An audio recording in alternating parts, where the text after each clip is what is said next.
In the beginning of high school, I used to be overwhelmed every day, trying to do too much, trying to do everything for everyone. But I realized high school wasn't supposed to be this chaotic. The truth, I was choosing complexity. It took me 6 months to radically simplify my life, and it has made the rest of my high school journey that much easier.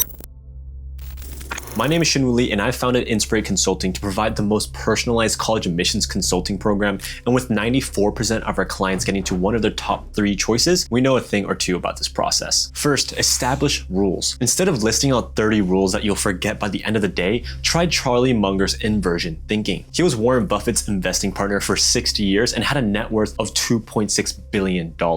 Inversion thinking was a way for Charlie Munger to solve complex problems by first considering what not to do. If you were trying to have a successful marriage, you wouldn't entertain other people. If you're trying to become a professional athlete, you wouldn't skip practice. Now, how about what we have at hand right now? If we wanted to be the most efficient, high-achieving high schooler, here are some anti-rules you could use. Don't use any social media after getting back from school, not texting friends or family until all homework is finished, or not even watching YouTube while doing homework. Pretty simple, but just because you follow these anti-rules, it doesn't mean you automatically become a valedictorian. But because you avoid these common pitfalls that everybody else falls into, it makes it that much easier to win. When you try to create these anti-rules for yourself, make use of the 80-20 rule. The 80-20 rule maintains that 80% of outcomes come from 20% of causes. So if we focus on 20% of our actions that make us waste 80% of our time and focus and get rid of that, we'll have so much more brain capacity and honestly just peace of mind to focus on what is most important for you. The momentum you had in school gets immediately halted to a complete stop once you get home. You have to spend the time and effort to get back up to speed again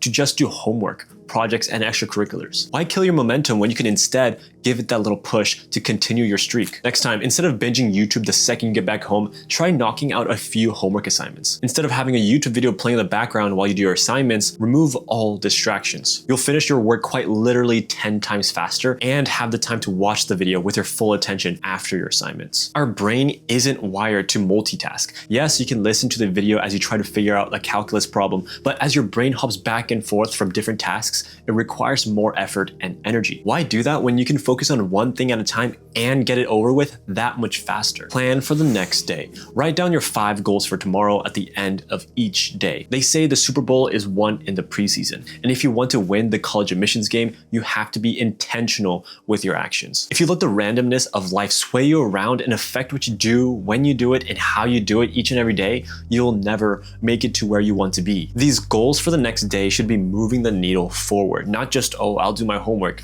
Duh, you should be doing homework. But if you're running a club, think about what are some things you could do to improve member engagement. If you have a passion project you're working on, what are the next steps to make it better, or to even have it showcased at an event? If you go about each day writing the goals for tomorrow at the end of each day, you'll have a predictable trajectory of where you'll end up in 7 days, 90 days, and even years down the line. Marathons aren't won by random bursts of sprints. You win by sustaining a consistent level of effort all throughout your run. Next, cut fat, add muscle. You might misunderstand and think this has become a fitness channel, but when I say cut fat and add muscle, I mean to make room for what really matters to your success and cutting away the things that don't. Yes, you should be enjoying your time as a high schooler and spending time with your friends, but this is where you should truly be setting down your priorities. Parents pay tens of thousands of dollars paying college admissions counselors on how to strategize their kids' high school journey, but here's what strategy is all about. Limited resources against unlimited options. With the limited amount of time, energy, and brain capacity that you have, where are you going to spend that? Like I said before, it's great to spend time with friends, but if you're spending time with them every single day after school,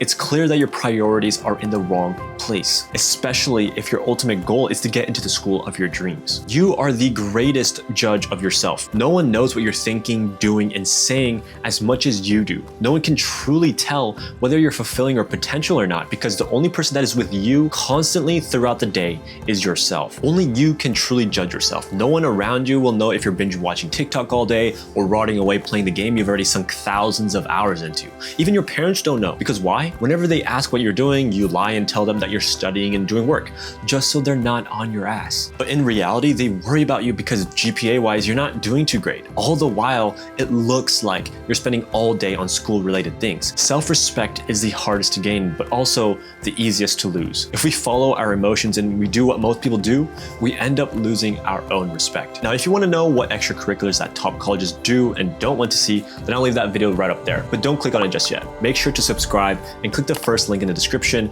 if you want to ace your upcoming test, okay? I'll see you there.